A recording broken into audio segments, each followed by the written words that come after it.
Under the shade of a mango tree, 17 years old Nélio Mazivila has built a makeshift laboratory. It's where he repairs electronics and household appliances using scrap from other gadgets. A maior parte do material que uso aqui é reciclado, material de sucata. Most of the materials that I use are scrap, taken from old television and amplifiers. But if I need a material urgently, I go to the center that sells and buys scrap metal. Other than that, my friends and neighbors have given me old appliances. Mazivila says he can provide clean, sustainable energy and lighting with batteries by using something called an inverter. To change the battery's direct current to alternating current that runs most home appliances and lighting.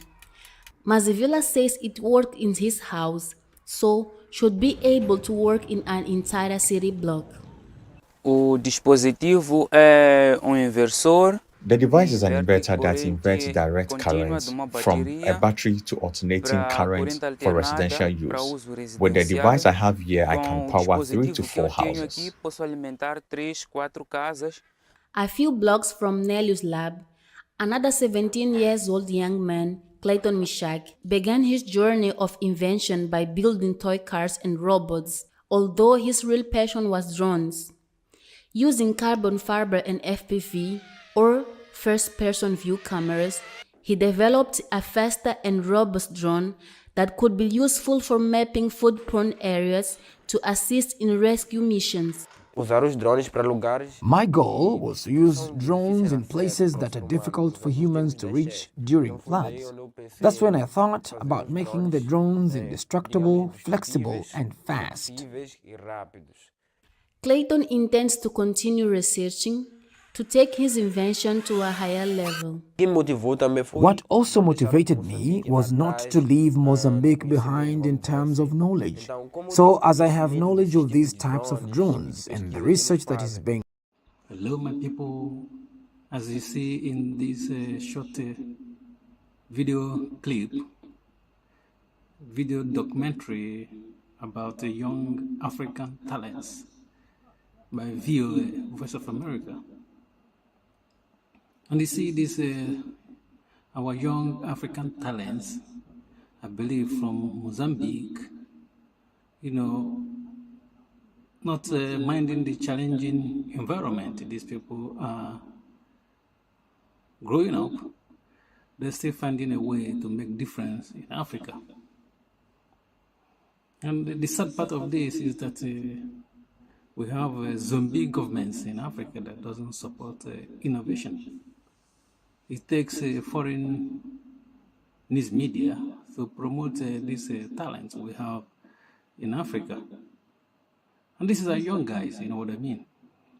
Compare them with those African corrupt politicians, their children.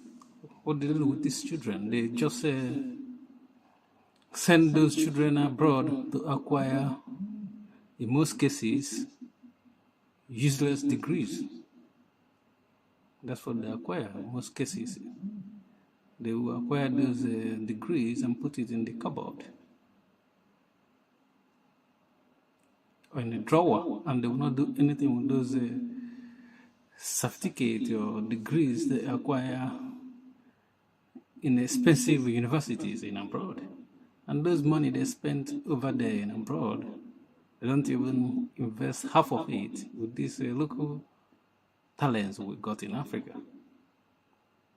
And those corrupt politicians, their children will return to Africa and stay wallow in darkness. And other needs, or wants they're gonna face when they return, anytime they return in Africa. Not minding that their parents have gotten rich through corruption, but still they're gonna still face some challenges, That's, no matter how rich you get in Africa, you must face these challenges, you know what I mean? You can't compare to the challenges you're going to face in the West when you have money. So let's circle back to these guys, you know what I mean? These people, these young talents we have in Africa. I've been doing I did some, last time I did a video about another talent we got in Africa. And one peculiar stuff about these children is that they're not like other talents as well I see in Africa, but sometimes it's misguided talents, Sometimes some of them I saw in the past will be somebody trying to make it like, they want to invent like, like something that they're not going to be useful to the community. You know what I mean? Some of them might try to invent, like something like aeroplane. You can't, you have to do something first of all from basic, try to find a way, something innovative in your day-to-day life activities in Africa. Something that can help you in agriculture, or something that can help bring electricity, you know what I mean? Because most part of Africa doesn't have 24 hours electricity, and we have a lot of solar, energy available in Africa. Like we are blessed with having most of the time sunshine. Or you find something again to help in food processing, you know what I mean? This stuff like that, it will go a long way than finding something to fly on the air that in most cases you're not going to succeed. You're not going to be the West in constructing aeroplane, you know what I mean? So it's always good that when we do our science and technology, we start from basic, something that will, make a change in our daily life. And another point I want to make about this documentary, is that those young African children, they want to, you can call them innovators, they said something about having a sponsor. You know what I mean? All the companies to come and sponsor them or something like that. But the problem I have with that is that most of the time when companies come or somebody come to sponsor this young talent, that's the last we'll hear about them. They will disappear.